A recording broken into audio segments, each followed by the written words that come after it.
Okay, spectacular. So first of all, wise man say, let's talk about Can't Help Falling in Love with You. There's two bridges. The first verse is the double verse, and all the subsequent ones are single verses, and they're all the same verse, which is Take My Hand. It's only the first one that's wise men say and Shall I Stay. So we're doing it capo 2 now. That's a big change. So the melody's going to be Take My Hand. So practice. The bridge is what needs the most work. So sit down and play E minor to B7 a few times. Play it softly, make sure your fingers are relaxed and it's coming out clean. And then I want you to practice the E, the second progression, the E to A, to D minor, and to G. Do a bunch of reps on that, make sure it's really clean, and then just sing the bridge, because that's where you need the most work. Like a river flows surely to the sea, darling, so it goes. Some things are meant to be. Work out on the bridge. When you sit down, sing that first. And practice those changes first. And then go to the end, and you want to practice what we call the Coda, which is the ending sequence. So it starts from the F. I can't help falling in love with you. And then you repeat it.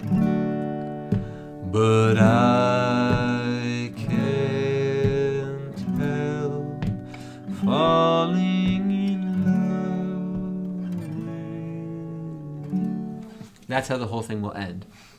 So go to the bridge, the chord changes, then the chord changes plus the melody, then go to the Coda, the outro series. The verses are so easy for you. You don't have to worry too much about it. Okay, Fire and Rain, killer job on the riff. Continue to practice it, have fun, memorize it. Just continue to drill it down. We drilled down hard on the strumming pattern in your vocals. We could finally connect these. And the exercise I gave you is to play through it all with no vocal. Actually, the first step, G to D minor, needs a lot of work. When you're not singing, you can do it. But when you're singing, it consistently comes out really wonky. So just take some time right when you start playing the song to do G and D minor exercises. And then you strum and then sing, strum and sing. And this is just for the verses, so it's going to be...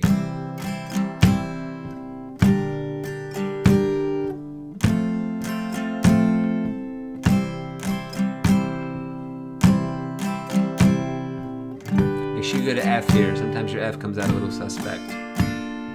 Then sing the first line. Just yesterday morning, they let me know you were gone. Wait for it. Suzanne, the plans they made put an end to you. And then just strum through it all again.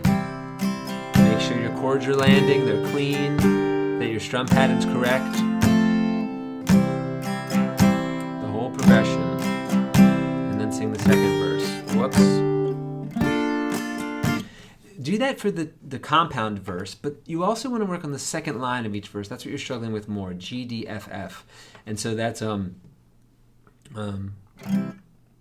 the Plans, and then just can't remember. So I'm going to go play the G, D, F, F, and then sing Suzanne. You really got to wait for it. It starts later. Suzanne, the plans they made put an end to you. And then strum. G, F, G, D, F.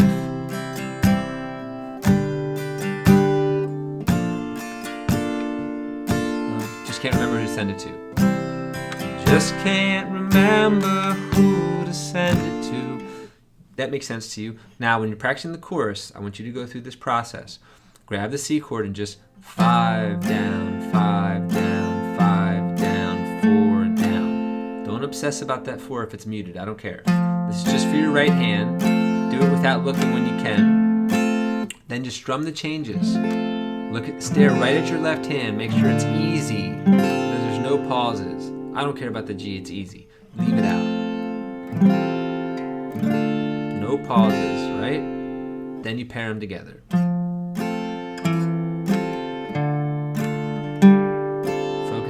left hand and just trusting the right hand. Then repeat that exercise from F. Start with the F chord, 4 down, 4 down, 4 down. That's all right hand. Changes with single strums. The D minor is not an easy chord to get to quickly, but you got to try to speed it up a little bit. And then pair them together and use the open D as your pivot note. So don't stop, just play the string and launch your fingers towards the D chord, because it gives you a moment. That's it, brother. Have fun.